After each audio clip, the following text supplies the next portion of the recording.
Hey everybody, I have something very interesting to discuss today. Or maybe not interesting, but serious. Yeah, it's more serious than interesting. So there's a housing crisis going on in Australia. Some of you have brought that to my attention, but even if you didn't, it's all over the news. There's no escaping it. Yes, there's a housing crisis going on, and that is brought on by two things, in my opinion. So affordability and availability. Some areas obviously are experiencing it harder than others. That's something that you need to know about, because if you're planning to come to Australia, especially in 2023, it is likely that you will have to deal with some kind of impact from the housing crisis. So yes, you need to be better informed in your planning, and that is why I am making this video today. So instead of just focusing on the housing crisis, I would like to offer some suggestions about things you should focus your planning around, in the hopes that it will make your experience a little easier in terms of finding a rental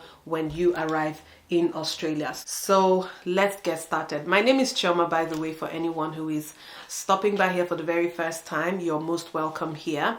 I want to encourage you to take a moment to like this video, and if you want to subscribe, you're free to do so at any time. The very first thing that I am going to say, obviously, is related to your research, but more importantly, the things that you should focus on in your research. It's not enough for you to just decide that you want to come to a particular city or a particular town, because most cities consist of several suburbs. If you want to come to Sydney, Brisbane, Perth, Adelaide, whatever, there are several suburbs in each of these cities. These are big cities, okay?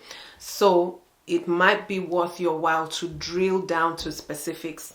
What suburbs are you interested in that city? If you haven't done that sort of research before, start doing it now. Google Maps can help you to figure out the lay of the land, so to speak. Find out how much rentals are going for in the cities. I am going to recommend these two websites, so realestate.com.au and domain.com.au. These are the two most popular websites for the real estate market. Whether you want to rent or you want to buy, you would most likely be looking at one or both of these websites. So go on there, and you can filter the search results depending on the parameters that are important to you, like your budgets, the suburbs you're interested in, the kind of house that you want. So whether you want to live in a townhouse, in a standalone house, in an apartment or a villa, you can filter your search using those terms. How many rooms you want in your house. So yes, you can be specific in your search, but beyond that, I want you to pay attention to the vacancy rate. You might want to create a schedule in how often you check these websites, but I would recommend that you do it regularly. So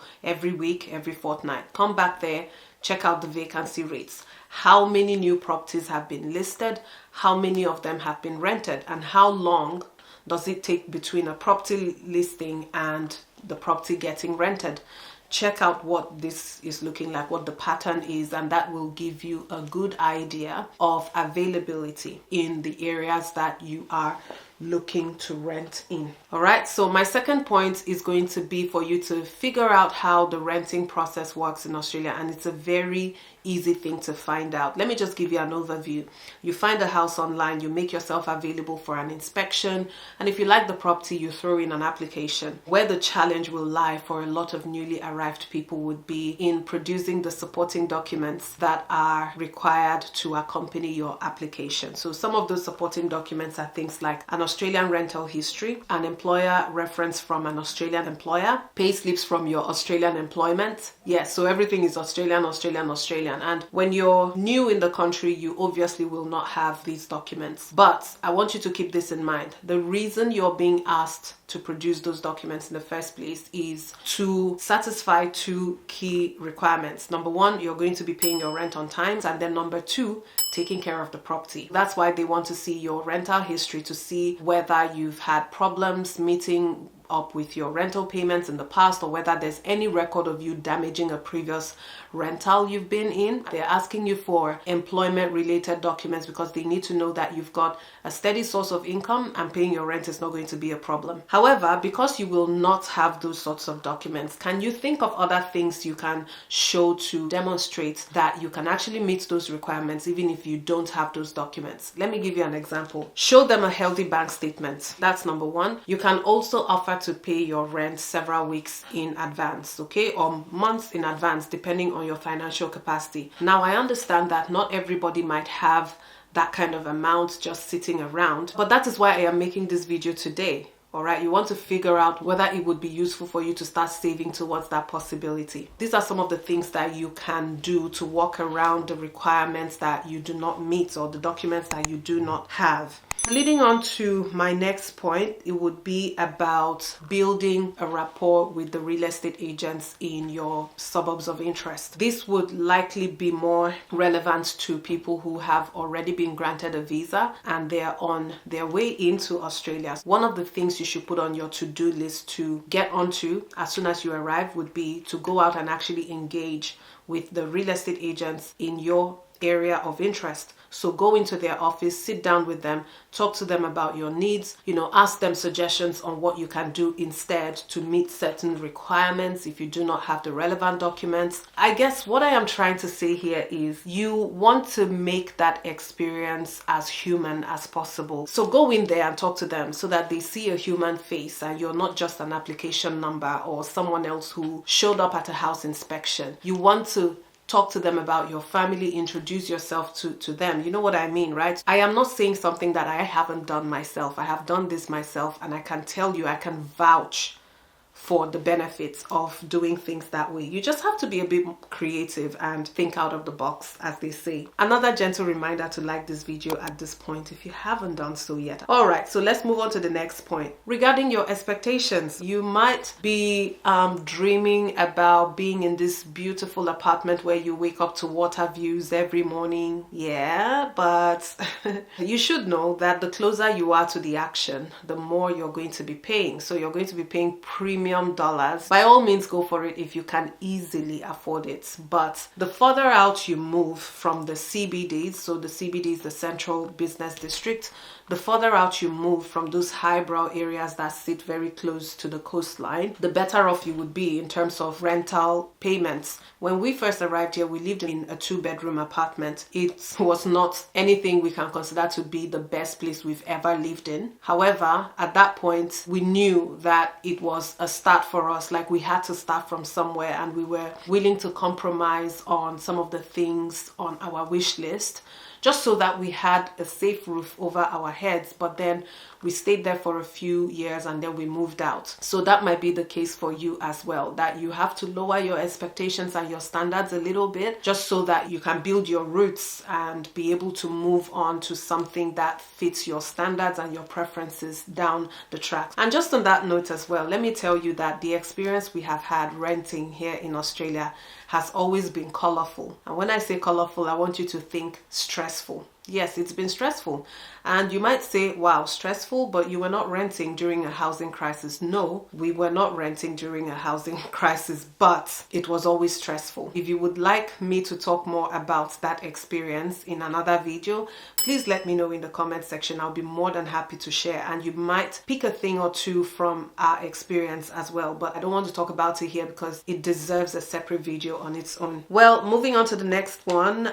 This is regarding your very first accommodation after you come in, so your temporary or holiday accommodation. A lot of people would start off in an Airbnb or a hotel apartment before they're able to rent a place of their own. What I want to say regarding this point is plan around the possibility that you would have to stay longer in an Airbnb than you first expected. Okay, let it not come as a surprise to you that you're not able to find a house within the time that you expect to find a house. Okay, so you do not want to be stranded.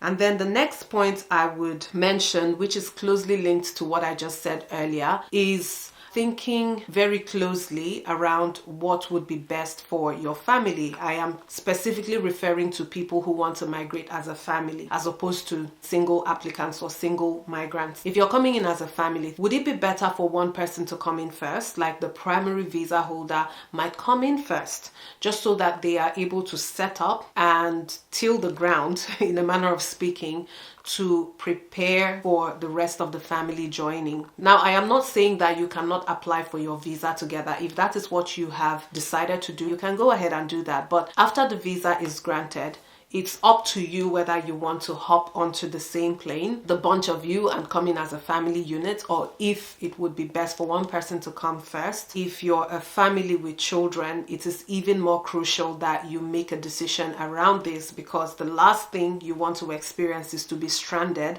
with kids in tow.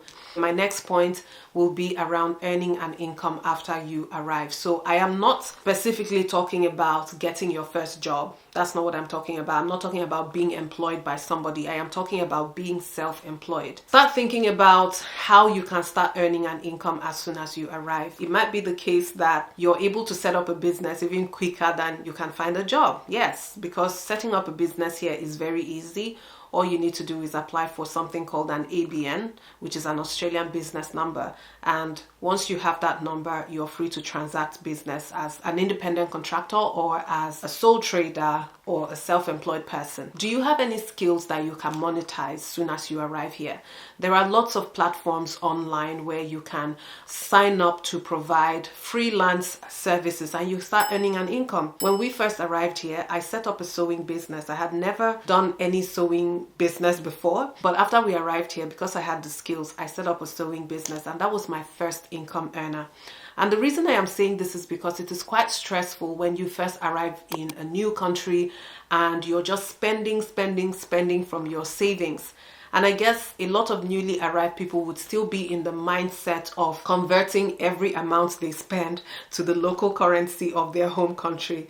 And that can lead to heartbreak. Please don't do that. As much as possible, avoid doing that. But even beyond that, think about ways that you can start earning an income. Start making plans even before you come in. And then as soon as you come in, you're already set up and you start offering your services so that you can manage your savings and also manage your expenses that way. And the very last point I am going to make would be for you to watch out for a video I am going to shoot very soon. Okay, I'm going to be making a video related to the cost of living here in Australia. Okay, or should I say in Sydney, because I've only ever lived in Sydney. I have not lived anywhere else in Australia. So watch out for that video. I already have an older version of that video, but I feel it is outdated now, given everything happening with the rising cost of living, the housing crisis. Yes, so watch out for that video. It will be dropping soon. And on that note, people, thank you so much for watching. Don't forget to give this video a like. Don't forget to subscribe. You're free to share this video, and I'll see you again in my next one. Bye bye.